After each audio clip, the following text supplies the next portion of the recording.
Taarifa zilizochujwa, uchambuzi na matukio muhimu kutoka kila pembe ya Singida. Tembelea Mwezi TV.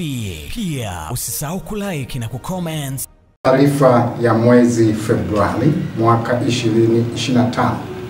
Jeshi la polisi mkoa wa Singida limeendelea na operesheni za kubaini na kuzuia na kutanzua uhalifu na kufanikiwa kuwakamata watuhumiwa wapatao 28 wanaojihusisha na makosa mbalimbali katika mkoa wa Singida kwa mwezi Februari mwaka 2025. Watuhumiwa hao wapo katika mchanganuo ufuatao. Mtuhumiwa mmoja alikamatwa na silaha aina ya gobore ambayo anaimiliki hasi kuwa na kibali.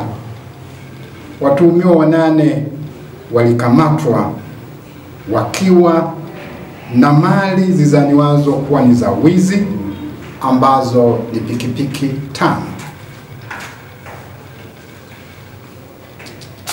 Pia mtuhumiwa mmoja alikamatwa akiwa na godoro la inchi 6,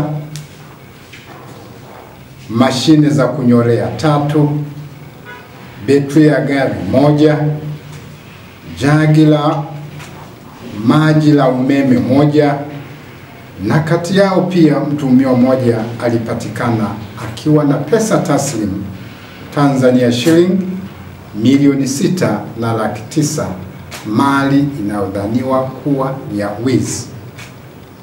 Watuhumiwa wengine waliokamatwa, watuhumiwa 5 walikamatwa na dawa za kulevya aina ya bangi zenye uzani wa gramu 401.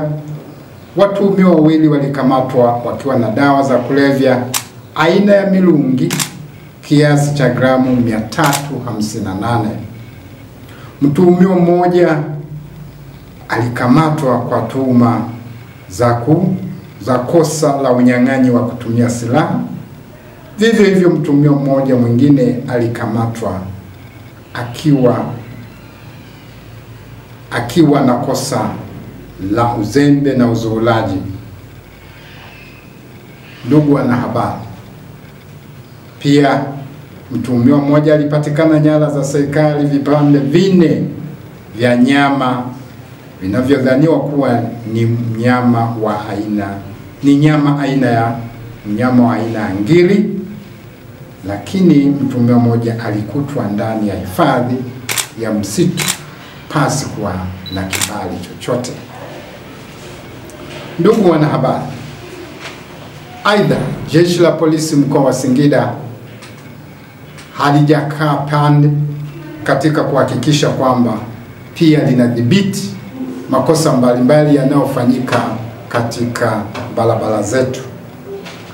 Jumla ya makosa 3580 yalikamatwa kutokana na ukiukwaji wa sheria za usalama barabarani.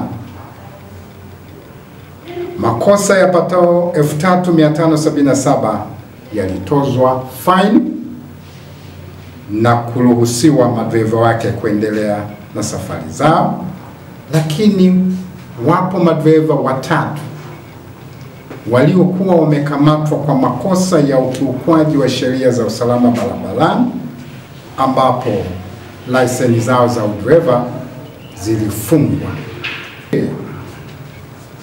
Wa mafanikio ya kesi mahakamani, jeshi la polisi mkoa wa Singida limepata mafanikio ya kesi zilizofikishwa mahakamani, ambapo washtakiwa wapatao 30 walihukumiwa vifungo mbalimbali kutoka na makosa walioyatenda, ikiwemo mtuhumiwa mmoja alihukumiwa kufungwa miaka 30 kwa kosa alilokuwa amelitenda la ubakaji, lakini pia yupo mtuhumiwa mwingine wa kosa la kujaribu kubaka, pia naye alitiwa hatiani na kuhukumiwa kifungo cha miaka 10.